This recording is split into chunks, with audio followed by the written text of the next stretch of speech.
नमस्कार दोस्तों, स्वागत है आपका हमारे YouTube चैनल पर। हम आपके लिए लेके आए हैं इतिहास के क्वेश्चन, हिस्ट्री के क्वेश्चन, जो कि बहुत ही महत्वपूर्ण रहने वाले हैं। जितने भी एग्जाम अभी आने वाले हैं हिमाचल प्रदेश में, उनके लिए।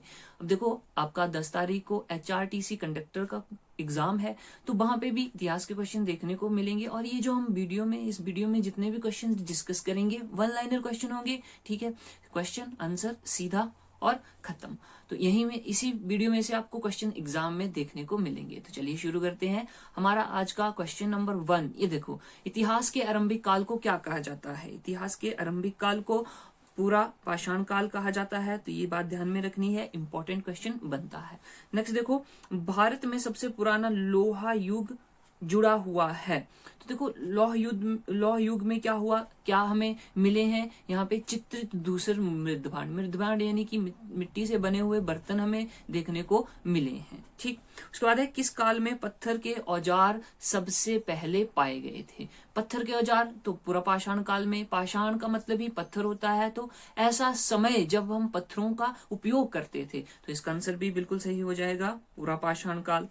नेक्स्ट देखिए, नेक्स्ट क्वेश्चन है, कौन सी सभ्यता अपने नगर नियोजन के लिए प्रसिद्ध है? तो हम सभी को पता है, सबसे पहले नगर नियोजन कहाँ पे देखा गया? हड़प्पा सभ्यता में।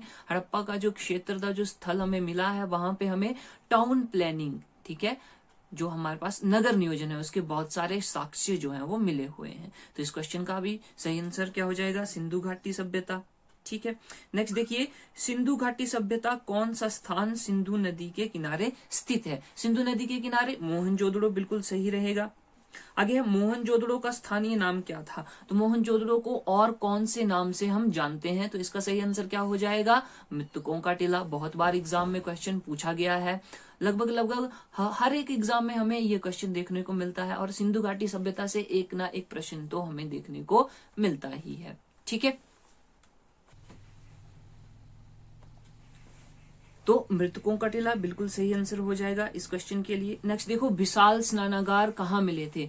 सबसे बड़े स्नानागार, इनकी स्विमिंग पूल की बात हम कर सकते हैं, है ना? तो ये भी मोहनजोदड़ो में मिले थे। मोहनजोदड़ो बिल्कुल सही आंसर हो जाएगा इस क्वेश्चन का भी।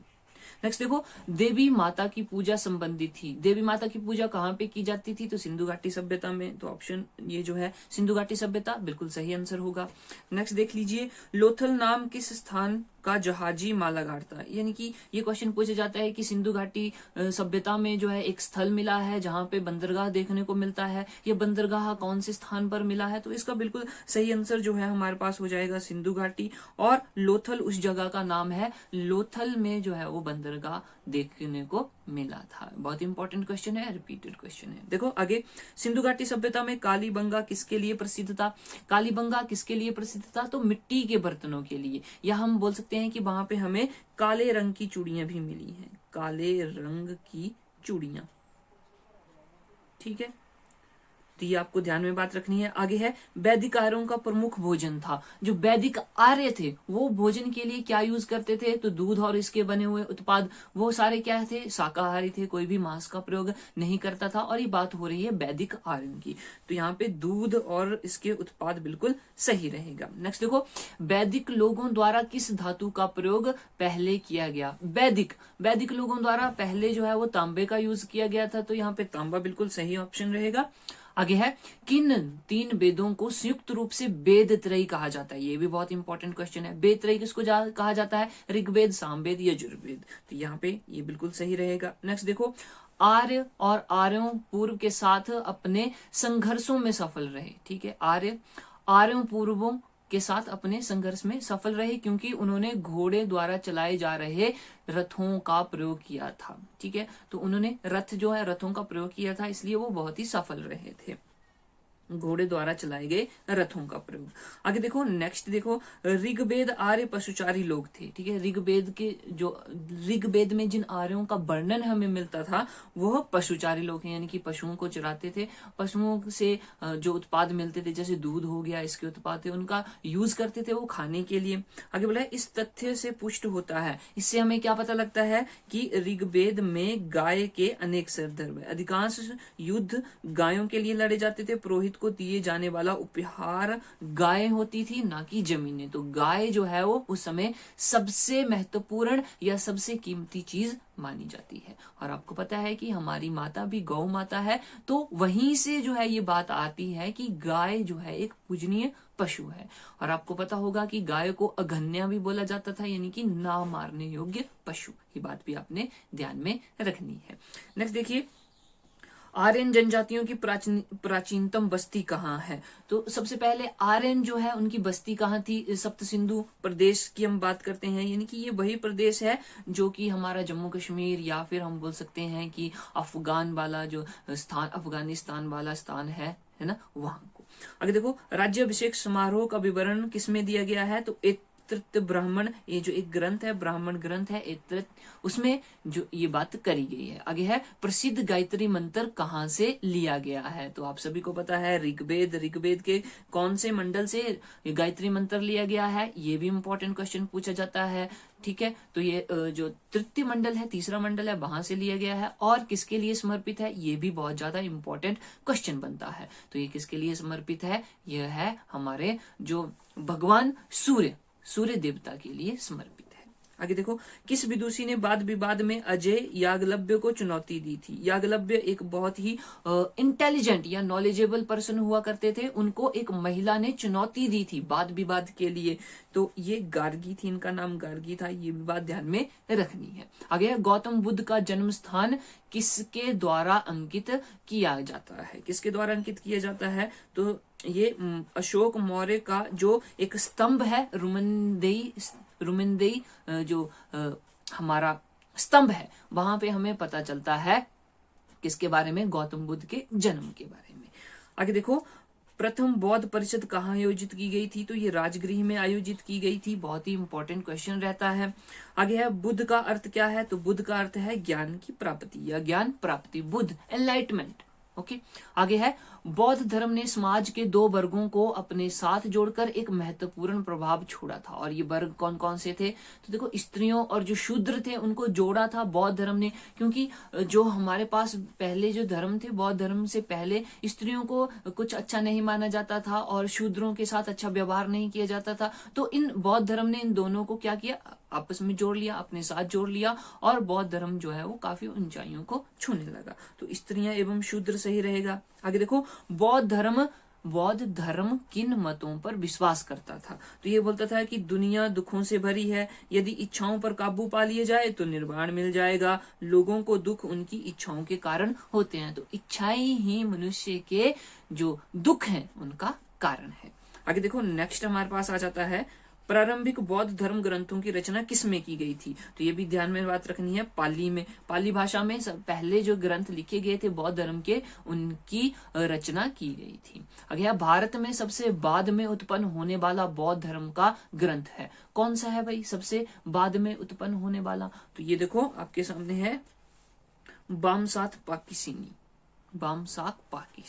नेक्स्ट देखो, बौद्ध को प्रबोध कहाँ प्राप्त हुआ था? बोध गया में, यानी कि बौद्ध को ज्ञान की प्राप्ति कहाँ पे हुई थी? तो बोध गया इसका बिल्कुल सही आंसर होगा। अब बोध गया कहाँ पे है, कौन से शहर में है या फिर कौन से राज्य में है, ये आपको कमेंट सेक्शन में जरूर बताना है। नेक्स्ट क्वेश्चन देखिए, बोलता है कि इच्छा सब कष्टों का कारण है। वही बात आ गई कि इच्छा ही दुखों का कारण है। इसका प्रचार करने वाला धर्म कौन था? तो बौद्ध धर्म हमने अभी पहले देखा। उसके बाद है, महावीर कौन थे? तो ये 24वें तीर्थंकर थे। अभी लेटेस्ट HP टैट में एक क्वेश्चन पूछा गया था कि टोटल जो है जैन धर्म में कितने तीर्थंकर हुए हैं? तो इसका आंसर था 24। और 24th या 24वें तीर्थंकर कौन थे? तो ये हमारे पास महावीर स्वामी थे। ठीक है, आगे देखो, जैन धर्म पहली तीर्थंकर किसे माना जाता है? तो ऋषभदेव को पहला तीर्थंकर माना जाता है। ठीक है, उसके बाद है, जैन साहित्य को क्या कहते हैं? तो उसको अंग कहते हैं। बहुत ही इंपॉर्टेंट क्वेश्चन है। आगे, दक्षिण भारत में प्रसिद्ध जैन केंद्र स्थित है, कहाँ पे है? सरबन बेलगोला में। ठीक है, तो ये बहुत ही इंपॉर्टेंट क्वेश्चन है, आपको ध्यान में रखने हैं। आगे देखिए, आगे हमारे पास कौन सा क्वेश्चन है। यस, मगध के उत्थान के लिए कौन सा प्रथम शासक उत्तरदायी था। तो मगध का उत्थान किसने किया, बिंबिसार ने, ये जो है प्रथम शासक था मगध का। इंपॉर्टेंट क्वेश्चन बन जाता है। आगे देखो, प्राचीन काल में स्त्रोत सामग्री लिखने के लिए प्रयुक्त भाषा थी। तो पुराने समय में किस भाषा का प्रयोग किया जाता था, संस्कृत का प्रयोग किया जाता था, ये भी आपको पता होना चाहिए। नेक्स्ट है, अलेक्जेंडर और पोरस की लड़ाई लड़ी थी। तो देखो, अलेक्जेंडर द ग्रेट, सिकंदर महान, बहुत ही इंपॉर्टेंट टॉपिक है, यहाँ से क्वेश्चन पूछ लिया जाता है वो कहाँ से आया था, ठीक है। और पूछ लिया जाता है कि उसने कौन कौन सी लड़ाई लड़ी थी, कब जो है वो उसने भारत पर आक्रमण किया था, कब उसकी मृत्यु हुई थी। तो ये इन सब जो फैक्ट हैं उन पे आपने ध्यान देना है। और यहाँ पे क्वेश्चन है कि अलेक्जेंडर और पोरस की ने लड़ाई लड़ी, कहाँ पे लड़ी, तो झेलम नदी के किनारे। इसको बोला जाता है झेलम का युद्ध, बिस्तिता का युद्ध भी बोला जाता है, जिसमें कि सिकंदर जो है वो जीता था और पोरस की हार हुई थी। आगे देखिए, यहूदियों के धार्मिक पाठ का नाम है। यहूदियों का जो धार्मिक पाठ है उसे क्या, मूसा साहिब बोला जाता है। मूसा आपने नाम सुना होगा, ठीक। उसके बाद है, महाभाष्य लिखा था। किसने लिखा था महाभाष्य, पतंजलि ने लिखा था। बहुत ही इंपॉर्टेंट बात है, पतंजलि ने संस्कृत के जो व्याकरण है उस पर एक महाभाष्य लिखा था, ठीक। और उसके बाद है, यूनानियों को भारत से बाहर निकालना था। किसने निकाला था भाई, ये चंद्रगुप्त मौर्य ने निकाला था, ये बात ध्यान रखनी है। उसके बाद है, चंद्रगुप्त मौर्य का पुत्र कौन था। चंद्रगुप्त मौर्य का पुत्र बिंदुसार था, ये भी इंपॉर्टेंट बात है। उसके बाद है, बिंदुसार के समय में अशांति कहाँ थी। तक्षशिला में बहुत ज्यादा अशांति थी। देखो, तक्षशिला में जो हमारा शिक्षा संस्थान था उसको जला दिया गया था, तो ये भी बात ध्यान में रखनी है, तक्षशिला में। ओके, नेक्स्ट देखो, अशोक की प्रशासनिक नीति में भारी परिवर्तन किस घटना से हुआ। तो अशोक, राजा अशोक, उसने कलिंग का युद्ध लड़ा, जहां की बहुत ही ज्यादा 10 लाख से ज्यादा सैनिक जो है वो मारे गए थे या लोगों की मृत्यु हुई थी। तो उसके बाद उसने बोला कि मैं अब से युद्ध की नीति नहीं करूंगा, मैं युद्ध नहीं लड़ूंगा, मैं शांति से रहूंगा। उसके बाद उन्होंने बौद्ध धर्म को अपनाया था। तो ये बात ध्यान में रखनी है। कलिंग का युद्ध कब हुआ था, तो 261 ईस्वी की बात करते हैं हम, ठीक है, 261। नेक्स्ट देखो, नेक्स्ट क्वेश्चन है हमारे पास। यस, देवानाम प्रिय के नाम से कौन विख्यात था। तो अशोक को ही बोला जाता था देवनाम प्रिय, इसका दूसरा नाम भी हम कह सकते हैं। आगे देखो, कलिंग युद्ध के बाद किसने महाराज अशोक के रूपांतरण को दर्ज किया। महाराज अशोक, ठीक है, तो ये रॉक एडिक्स 8th है, इन्होंने किया था। आगे देखो, चंद्रगुप्त मौर्य के दरबार में भेजा गया यूनानी राजदूत था। इंपॉर्टेंट क्वेश्चन है, बहुत बार एग्जाम में पूछा गया है। चंद्रगुप्त के दरबार में कौन सा राजदूत भेजा था, मेगास्थनीज। ऑप्शन ये जो है बिल्कुल सही रहेगा, मेगास्थनीज, ठीक। उसके बाद है, इंडिका किसने लिखी। तो ये मेगास्थनीज भारत आया था, यहाँ पे रहा था चंद्रगुप्त मौर्य के दरबार में, और इसी ने ही भारत पर एक पुस्तक लिखी जिसका नाम रखा था इंडिका। तो इंडिका, मेगास्थनीज बिल्कुल सही आंसर रहेगा इंडिका पुस्तक के लिए। आगे देखो, चंद्रगुप्त मौर्य का प्रसिद्ध गुरु चाणक्य किस विद्या केंद्र से संबंधित था। तक्षशिला, बहुत ही इंपॉर्टेंट है। चाणक्य, जिन्होंने क्या किया था, जिन्होंने चंद्रगुप्त मौर्य की सहायता की थी धनानंद को पराजित करने में, और मगध का राज्य उन्होंने हथिया लिया था। आगे देखिए, अर्थशास्त्र के लेखक किसके समकालीन थे। तो अर्थशास्त्र किसने लिखा, चाणक्य ने लिखा भाई। ये क्वेश्चन अभी एग्जाम में, टेट के एग्जाम में पूछा गया था कि जो हमारे पास है अर्थशास्त्र, उसके लेखक कौन है। तो वहां पे ऑप्शन था विष्णुगुप्त। विष्णुगुप्त भी चाणक्य को बोला जाता है। चाणक्य के कितने नाम है, 3 नाम है, एक चाणक्य हो गया, एक विष्णुगुप्त हो गया, और एक कौटिल्य हो गया। तो ये बातें ध्यान में रखनी है। इस तरह से घुमा के क्वेश्चन जो है वो एग्जामिनर पूछ लेता है, ठीक है। तो ये चंद्रगुप्त मौर्य, क्योंकि चंद्रगुप्त मौर्य जो है वो किसका शिष्य था, चाणक्य का शिष्य था। तो अर्थशास्त्र के लेखक यानी कि चाणक्य किसके समकालीन थे, चंद्रगुप्त मौर्य के। अगला प्रश्न देखिए, अशोक के शिलालेख किस लिपि में लिखे हुए थे। तो ब्राह्मी लिपि, ठीक है। उसके बाद है, किस प्रसिद्ध शासक को शिलालेखों का जनक कहा जाता था। तो अशोक को, क्योंकि उसके समय में सबसे ज्यादा शिलालेख जो है वो लिखे गए थे। इंपॉर्टेंट क्वेश्चन रहता है। और जो हमारे पास हम बात करेंगे कि 13वां जो शिलालेख था उसमें कलिंग के युद्ध का वर्णन किया गया है। नेक्स्ट देखो, मौर्य वंश के शासन के दौरान स्थानिक कौन था। तो ये जिला प्रशासक ही मौर्य वंश के शासन के दौरान कामकाज संभालते थे। आगे देखो, मौर्य वंश के अंतिम शासक कौन थे। तो बृहद्रथ थे, ये भी एग्जाम में क्वेश्चन पूछा गया था, मौर्य वंश के अंतिम संस्थापक। आगे है, मिलिंद पन्नो क्या है। मिलिंद पन्नो एक क्या है, एक बौद्ध पाठ है, हम बोल सकते हैं कि एक बौद्ध ग्रंथ है मिलिंद पन्नु। और मिलिंद पन्नु किसके, नागसेन, और जो हमारे पास एक इम्पोर्टेंट व्यक्ति रहता है जिसका नाम है, जो कि हिंदी यूनानी था, वो आया हुआ था, उसका नाम अभी मेरे जहन में आ नहीं रहा है। तो उन दोनों के बीच में क्या थे, क्वेश्चन आंसर हुए थे बौद्ध धर्म को लेके, तो उनकी जो विवरण है वो इस मिलिंद पन्नु में दिया गया है और ये बौद्ध धर्म से संबंधित है। आगे देखो, कुषाण काल में ये जो भारतीय शैली के मिश्रण से विकसित कला विद्यालय को किस नाम से जाना जाता है? कुषाण काल में भारतीय और यहाँ पे होगा यूनानी, भारतीय और यूनानी शैली दोनों के मिश्रण को गांधार शैली बोला जाता है, गांधार शैली। आगे है, कुषाण वंश के प्रसिद्ध राजा का नाम बताइए, तो ये कनिष्क बिल्कुल सही आंसर रहेगा। आगे है, शक संवत किसने और कब शुरू किया गया, तो कनिष्क ने 78 ईस्वी में शुरू किया गया। ये भी एक इंपॉर्टेंट क्वेश्चन रहता है, तो आपको ये भी ध्यान में होना चाहिए। उसके बाद देखो, कला की गांधार शैली किसके शासन काल में पनपी थी, तो ये भी कनिष्क के शासन काल में पनपी थी, ये भी बात ध्यान में रखनी है। आगे है, राजा खारवेल का जो राजा खारवेल है किस चेदी वंश के महानतम शासक थे, तो ये कलिंग के शासक थे, कलिंग के शासक, जो कलिंग का युद्ध हुआ था जिसको अशोक ने हराया था। ठीक, उसके बाद है, सातवाहन का सबसे बड़ा शासक कौन था, गौतमी पुत्र सातकर्णी। उसके बाद है, महारौली में जंग रहित लौह स्तंभ किसने स्थापित किया, तो ये गुप्तों ने किया था, ये भी आपने ध्यान में रखना है, लौह स्तंभ, ठीक है, जंग रहित, जिसमें आज तक जंग नहीं लगा है। उसके बाद है, चंद्रगुप्त द्वितीय को और किस नाम से जाना जाता है, तो ये इंपॉर्टेंट क्वेश्चन है, चंद्रगुप्त द्वितीय को क्या बोला जाता है, विक्रमादित्य भी बोला जाता है। एचपी टेट में अभी लेटेस्ट ही यह क्वेश्चन पूछा गया था, चंद्रगुप्त द्वितीय से संबंधित या विक्रमादित्य से संबंधित। आगे देखो, हरिसेन किस राजा का राज कवि था, समुद्रगुप्त का, बहुत इंपॉर्टेंट है, और समुद्रगुप्त को उसकी जो मुद्रा है उनमें बीना बजाते हुए भी दर्शाया गया है। आगे देखो, नेक्स्ट है, रोमन साम्राज्य के साथ भारत का व्यापार रोम पर किसके आक्रमण के साथ समाप्त हो गया, तो हुनों ने आक्रमण किया था। ठीक है, उसके बाद है, गुप्त काल में किस धातु से सर्वाधिक सिक्के जारी किए गए हैं, सोने के, तो सर्वाधिक सोने के सिक्के किसने जारी किए, गुप्तों ने। ठीक है, और शीशे के सिक्के सातवाहनों ने, ये भी आपको बात ध्यान में रखनी है।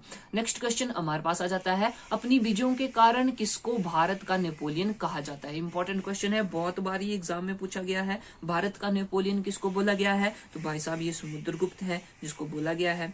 उसके बाद है हमारे पास, यस, नेक्स्ट आ जाता है, इलाहाबाद स्तंभ के शिलालेख में किसकी उपलब्धियां वर्णित है, इलाहाबाद स्तंभ में, तो ये समुद्रगुप्त के बारे में बात करता है, इलाहाबाद स्तंभ। आगे है, मेघदूत के लेखक कौन है, बहुत ही इंपॉर्टेंट है भाई साहब, कालिदास। देखो जितनी भी पुस्तकें हैं, पुरानी पुस्तकें हैं, किसके द्वारा लिखी गई है, कालिदास ने कौन कौन सी पुस्तकें लिखी हैं, इंपॉर्टेंट है, बहुत इंपॉर्टेंट क्वेश्चन है। उसके बाद है, फाहियान किसके शासनकाल के दौरान भारत आया था, तो ये भी बहुत ही इंपॉर्टेंट क्वेश्चन है, चंद्रगुप्त द्वितीय के शासनकाल में आया था। एक और प्रश्न बनता है कि हर्षवर्धन के समय में कौन आया था, तो वो आया था हमारे पास हुनसांग चंद्र, जो हमारा हर्षवर्धन है उसके समय में भारत आया था। तो दोस्तों ये आज हम ये जो वाली वीडियो है यहीं तक करेंगे। आगे नेक्स्ट ये टोटल हम 500 क्वेश्चंस करेंगे, तो धीरे धीरे ये वीडियो जो है वो आपके सामने आती रहेंगी। मिलते हैं नेक्स्ट वीडियो में, तब तक के लिए जय हिंद, जय भारत।